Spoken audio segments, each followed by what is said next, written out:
that way, huh? But you gotta get in there too. Well, I will, just as soon as she goes away. Somehow that just ain't fair. Yeah, I know.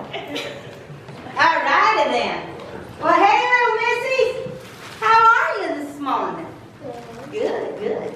Did you happen to hear what I talked about this morning? By chance? God's making us all kinds of things. He's making us seeds and weeds and soil and what have you.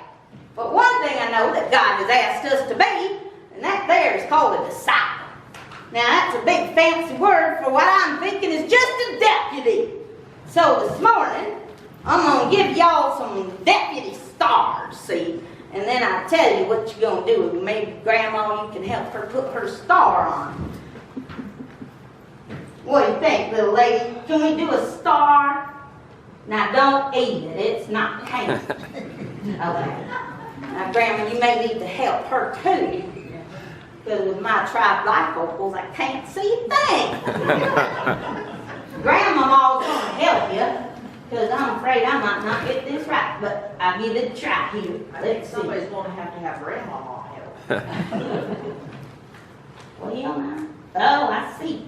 Okay, so we got to go this here way. I got it. Did you get it, Grandma? Excellent. See now? Hi. Grandma cried, so I'll help you. Oh, that'd be excellent, excellent.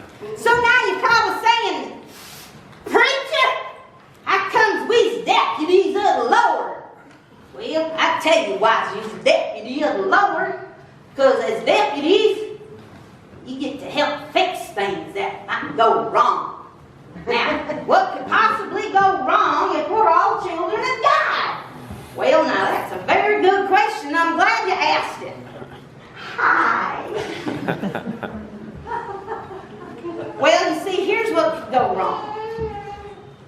You might be in a grocery store, and there might be another little young'un like you in there, and you might see them eyeballing a candy bar down there at Farnick's Market. Now, you see, they're thinking they might want to be stealing that there candy bar. But do you know if that's right or wrong? It is wrong. That's correct. That is mighty wrong. So as a deputy, you can go up to that little person and say, Hey now, y'all aren't going to be taking that out of Ken Farnick's Market, are you? And they'll probably go, Well, I wasn't thinking about it. And then as the deputy, you can say, Well, now that's not a very good thing to do, and I'm thinking you shouldn't do it. Well, all righty then. I ain't gonna do it, little lady. Thank you for telling me. Whew! She saved the day. Now, that's what we get to do as deputies. We get to help people know when they're doing things right, when they're doing things wrong. Not because we can, because we're any better, but God says, I've made you my deputy, so you go out there and help my other children who don't know no better than that. Now, do you think you can do that, little lady? I'm thinking you can too, because you got yourself here a nice granny. She knows all about what's right and wrong, even though, you know what, we still mess up. Did you know that? Yeah. Did you make your bed today? No, see, we all mess up, and that's okay, because, you know, you're supposed to make the bed when you get out of it. You don't need to be back in it. She was sleeping in Grandma's bed. Well, now, look at there. See, look how good Grandma is. She's confessed to that sin. She didn't make her bed. But, Cowboy, I was told I was supposed to let it air out and sweat. Hush. You was doing real fine there, schoolmarm. You did that. Speaking the God Almighty truth. I know you are, but it don't help my message none. Okay, so now I want you to take that little deputy star of yours, and even if you can't wear it on the outside, I ask you to wear it on the inside, in your heart, where you know what God has asked us to do. And He's asked us to be just the best children we can be, right? Right-to. Excellent. All right, kids, well, I think that's all I got to say about them deputies now. So, If they want to go play or color, they certainly can. There's a kitchen in there and stuff. You got it all in there. I got it all in there. That don't mean y'all can go in there and play.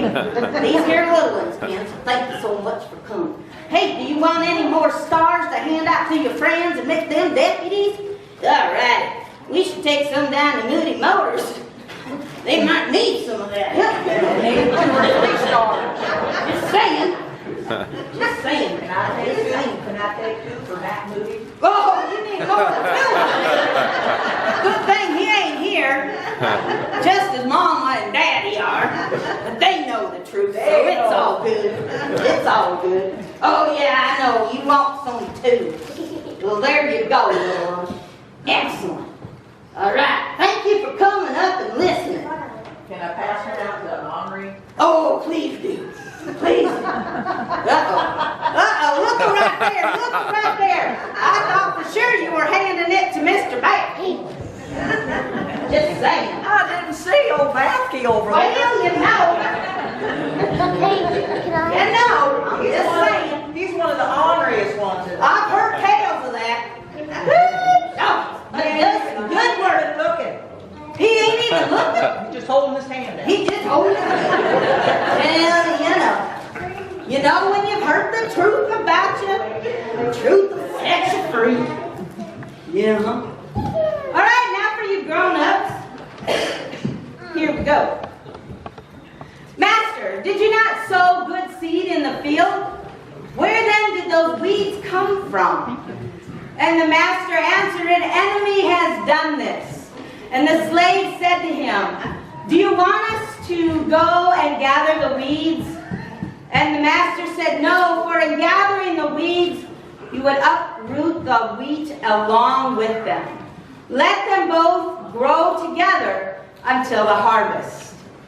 So once again this week we have a parable about sowing good seeds.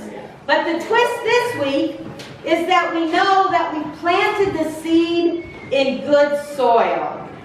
Then the parable goes on to say that an enemy put those dang weeds in the soil and amongst our good seeds. So now what? What do we do with these noxious weeds in our good soil? Well, the Bible tells us we need to live together. And in the midst of living together, we need to continue to grow. Now last night, Ron and I were sitting at home before we went out for the barbecue and the melodrama. And my friend Lester, on the NBC Evening News, he was telling me a story, but it wasn't Lester because it's the weekend and you don't work the weekends. I don't know what that feels like. Anyhow, there was a news report that came on, and it was about a judge in New York. Now, maybe some of you also saw this news report about Judge Hanna. He's a judge who hears mostly cases related to drug charges. And like so many courts in the United States, Judge Hanna handles a ton of drug cases. There's a great deal of heroin and opiates that are showing up in courts either from dealing them or being caught with them. And the usual thing that's going to happen, you come to court, you've got drug charges on you, you're heading to jail. And when you're in jail, you're going to drop those drugs cold turkey. And let me tell you, I've watched it, and it's the most horrible thing you can let a person experience. But Judge Hanna, who, by the way, also an addict himself, knew that sending those people to jail was not the right thing to do. So 9 months ago, he started a new way of handling his drug-charged people. As soon as they've had the trial or the bench trial, he sends them straight into rehab. Straight in. You pass go, you collect your $200, and you go straight to rehab. Now, out of the 9 months that this judge has been choosing this course for those people, they have not had One single overdose. That may not sound like anything to y'all, but that's a huge deal. That means that these people have been staying clean once they've gotten out of rehab. And the best thing is that the judge doesn't just send them there, he then sees them every month in his courtroom. But not as defendants. But they come up to his bench and they talk about how rehab is going. Because he understands their pain. That is miraculous. He is saving lives. So why am I telling you all this? Well, I'm telling you because we consider those people who are going before this judge weeds. We don't want them in our society. We don't want them in our neighborhoods. We just don't want them. But the truth is they're here, and he knows that. And he wants to take them from being weeds and transform them into wheat. And with his program, that's exactly what's happening. They have morphed from weeds into wheat. And they are living together as wheat within their communities. That's what I believe this parable is about. It's about embracing God's children, be they weeds or wheat. The thing is, you see, we're wheat and weed, or sinner and saint simultaneously. We can live on one side of it or the other at any given moment. And sometimes my moments are quick. Huh? Yep. Yep. He speaks truth. And in the midst of us being weed and wheat, we also have to continue to grow. We have to grow with those in our community who are weeds, who are also just like us, sinner and saint. And when we live together, we can help to work with the weeds so that they can, by their choosing or not, to morph into wheat. Because we have choices. We can try and choke those weeds out of our community, by ignoring them, letting them know that their actions here aren't wanted and neither are they. We can do that and tell them that, but I'm pretty sure it makes God's eyes cry. That's not the children He has called us to be. He has called us to be lovers of the weeds. So another choice we have, we could just hide our heads in the sand and pretend that weeds don't even exist out there. The only problem with that is, when you're being a weed, it's kind of hard to hide from yourself. Think about that just a little bit. And our final choice, of course, is the godly thing. Pulling out that weed and transplanting it right next to you. Right next to your roots. Roots that might even touch. Sometimes we need to live together in each other's experience in order to understand each other. Now, if a weed that's living right next to you is an abuser of his or her spouse, no, you don't have to experience that abuse to try to help that weed understand.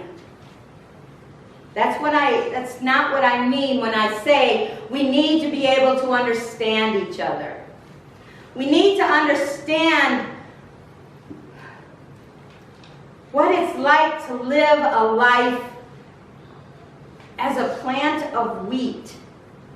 What it's like to live as sinner and saint simultaneously and know that there's a God who loves us and forgives us unconditionally. Be we being our wheat or being weed. And we need to help others understand that too.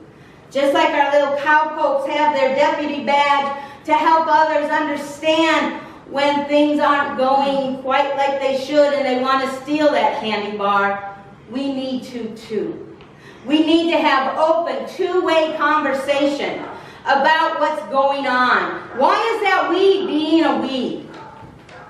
We don't really know unless we talk. We have to talk to each other. And it's especially hard when the weeds are in our congregation and we're thinking, oh my stars, I can't do that. How am I supposed to tell Miss Linda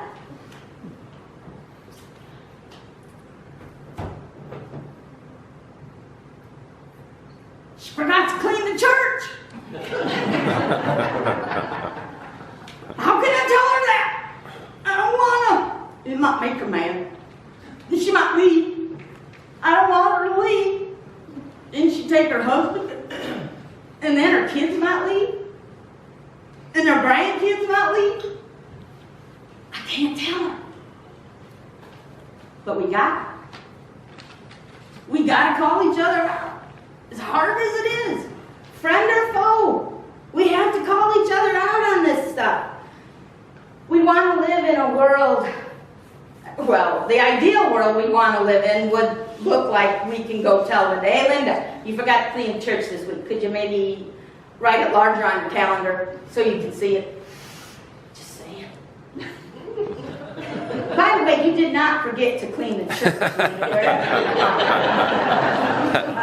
I'm not picking on you because you didn't. It's just, I knew you would be okay. Really didn't forget to clean the church. Really. But we need to have those conversations. We need to have them in our neighborhoods. We need to have them in our workplaces. We need to have them in a church body. Because if we can't talk to each other here, how are we ever going to talk to somebody about being a weed out in the walls outside of this building? Because in here we say that we trust each other, we love each other, and we can only prove that by saying something. Even to your pastor. Because pastors screw up too. And you can say to pastor, Pastor, please don't ever again wear those chaps.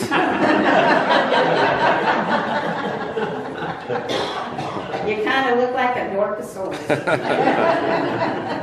And it's rather distracting. And you know what? That's okay. You can say those things. We need to say those things to each other. Because even when we're being weak, we always have the ability to be better wheat. And that's in growing. And when we grow together as wheat and weed, before you know it, we're just all wheat. With a pinch of weed for flavor. We gotta have it. So guys, let's grow together. Let's grow together as wheat and weed until the day of the harvest when God gets to figure it out from there. Thank heavens it's not up to us, because we may be the ones not going. So, wear your deputy stars in your hearts. And let's not be afraid to talk to each other. Weed to weed, weed to wheat, or wheat to wheat. Amen.